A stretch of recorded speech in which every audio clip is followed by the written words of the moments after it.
Om Prakash. I am here to talk about mental illness which called anxiety disorder.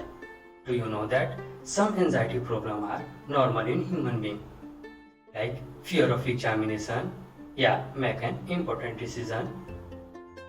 Some anxiety problems are beneficial in our day-to-day life, but कहा जाता है ना, अति सर्वत्र वर्जते, किसी चीज की अधिकता नुकसानदेह होती है. So higher level of anxiety are also unhealthy for our mental health.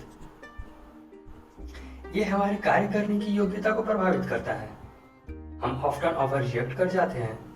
If anything triggered our emotion, its causes are not fixed, but some medical problem like heart disease, diabetes, thyroid, drug misuse, and some traumatic events of life are also causes of anxiety disorder.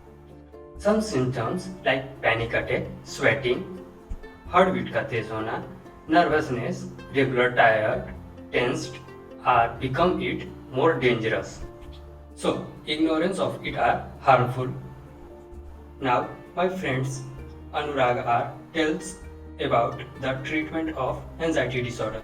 Let us try to build a healthy society, not only physically but also mentally healthy. Thank you. Anxiety disorder ये एक मानसिक रोग है जिसमें रोगी को तेजी से बेचैनी, डिस्कम्फर्टनेस, नकारात्मक विचार, नेगेटिव थॉट्स, चिंता और भय, नर्वसनेस का आभास होता है. मैंने भी कई बार एंजाइटी डिसऑर्डर के प्रॉब्लम को फेस किया है. मैं कई बार इसका शिकार भी हुआ हूँ और मैंने कई लोगों को एंजाइटी डिसऑर्डर के प्रॉब्लम को फेस करते हुए देखा है, जैसे कि मेरी माँ. मैं और मेरी माँ गांव में अकेले रहते हैं, तो जब भी कभी मैं किसी काम से घर से बाहर जाता हूँ और समय पर ना आऊँ तो मेरी माँ को एंजाइटी डिसऑर्डर की प्रॉब्लम को फेस करती है. उस टाइम वो इतना बेचैन हो जाती है और वो इतना नेगेटिव सोचने लगती है कि वो खाना पीना ही छोड़ देती है जब तक कि मैं घर ना आ जाऊं. मेरे साथ भी एक बहुत ही बुरा एंजाइटी डिसऑर्डर का घटना घटा. मुझे एक बार कॉलेज में टीचर्स डे के दिन गाने का मौका मिला था.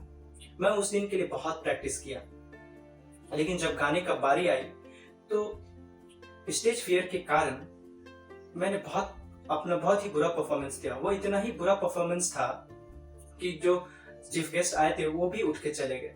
मेरा सबके सामने बेइज्जती हुआ. उसके अगले दिन मैं इतना एंजाइटी में चला गया था कि मुझे अपने दोस्तों से मिलने में भी खराब लगता था, मुझे कॉलेज जाने में भी खराब लगता था. वो इंसिडेंट मेरे दिमाग में घूमते रहता था. मैं बहुत अपने आप को डिस्टर्ब महसूस करता था. कभी कभी ऐसा लगता था जैसे कि कुछ कर जाऊं और सब कुछ खत्म कर जाऊं.